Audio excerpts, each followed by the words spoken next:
बिस्मिल्लाहिर्रहमानिर्रहीम अस्सलातु वस्सलामु अला अशरफिल मुरसलीन व अला आलिहि व सहबिहिल फाइज़ीन अम्मा बाद। बात करने की हंसी तौर तरीका सीखा हमने, उर्दू ज़बान के बहाने से नया सलीका सीखा। मुअज़्ज़ज़ सामईन किराम, प्यारे दोस्तों, मेरे अज़ीज़ों, मैं आज आपके सामने उर्दू ज़बान की अहमियत के बारे में चंद अल्फाज कहना चाहता हूँ। अल्लाह ताला तौफीक अता फरमाए। आमीन। इस दुनिया में हजारों नहीं बल्कि लाखों करोड़ों की तादाद में बात की जाने वाले ज़बान, अपने एहसासात को दुनिया के सामने रखने के लिए इस्तेमाल की जाने वाले ज़बान, सब लोग अपने आपस से खुशी और तौर तरीका का अंदाज अपने दूसरों को दिखाने वाले ज़बान, वो ज़बान है उर्दू। मैं उर्दू ज़बान के बारे में क्या ही बात करूं आपसे, उसकी शान ऐसा है कि जितना मैं बात करूं बात हो जाता है लेकिन ख़त्म नहीं होगा। क्या है ये ज़बान? ये उर्दू ज़बान की अहमियत के बारे में जब हम बात करते हैं तो आप ये समझ लो, ऐसा नहीं है कि सिर्फ हिंदुस्तान के दीगर जगह में उर्दू बात करते हैं या पाकिस्तान के कुछ जगहों पर उर्दू बात करते हैं, ऐसा कभी भी मत सोचना, क्योंकि इस दुनिया में अमेरिका में भी उर्दू बात की जाती है, कनाडा में भी उर्दू बात की जाती है और अफगानिस्तान में भी, साउथ अफ्रीका में भी उर्दू बात की जाती है। इसकी शान है वैसा। सबको छोड़ दीजिए आप लोग, हमारे हिंदुस्तान के बात आप ले लो। यहाँ पर अगर आप अभी गूगल करके देखेंगे, हिंदुस्तान में 700 से भी ज्यादा ज़बान बात की जाती है, बोली जाती है, लेकिन हमारे यहाँ के लोग, हमारे पाकिस्तान के भी लोग, वो जब अपने एहसासात को जब दुनिया के सामने रखना चाहता हो तो इस्तेमाल की जाने वाले बात वो हमारी उर्दू ज़बान है।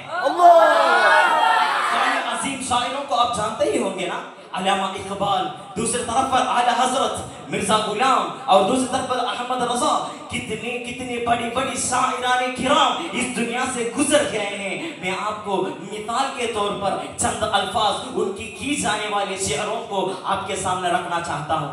क्या करते हैं, जब हुजूर की मुअज़्ज़म अपनी हुजूर के मुअज़्ज़म के बारे में चंद बात जब आला हजरत कहने के लिए अपने कलम उठाते हैं तो ये कहते हैं, वो सबा सनक, वो सबा सनक, वो कली चटक, वो जुबा चहक, लबे जो झलक, वो चमक दमक, वो गहक महक, सब उन्हीं की दम का बहार है। वो न था तो बाद में कुछ न था, वो न हो तो बाद हो सब फना, बअब्द जुका ले सरे विला की में नाम लो कुल बग का, गुलदर मोहम्मद मुस्तफा चमनुन का पाक तैयार है।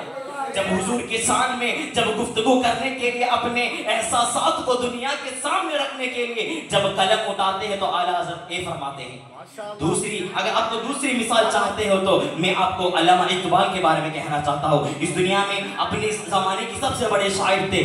जब हिंदुस्तान के बारे में, हिंदुस्तान के तारीख के बारे में पूरी तारीख को एक जगह इकट्ठा करके हिंदुस्तान के तारीख को अल्लामा इकबाल क्या कहते हैं, यूनानियों को जिसने हैरान कर दिया था, सारे जहां को जिसने इल्मो हुनर दिया था, मिट्टी को जिसके हक ने ज़ेर का असर दिया था, मेरा वतन वही है, मेरा वतन वही है।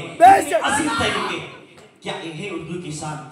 एक छोटी सी अल्फाज, मूजज़ अल्फाज के जरिए से ये ज़बान को कितनी सुंदर और अजीम तरीके में बयान की जा सकती है। मैं एक कहना चाहूँगा आपके सामने, अब अगर अरबी ज़बान के बाद इस दुनिया में मूजज़ तरीके पर अगर कोई एहसासात आपके सामने दिखाना कोई भी चाहे तो उर्दू ज़बान की इस्तेमाल करता है। वही है 700 ज़ुबान से भी ज़्यादा यहाँ पर ज़ुबान होते हुए भी हमारे शायरों ने उर्दू को चुना है। उसका जवाब, उसका मतलब एक नहीं। अगर आप उसको अगर बस हुआ तो मैं कहूँगा नहीं, उर्दू ज़बान की अहमियत मैं ख़त्म करना नहीं चाहता हूँ आज।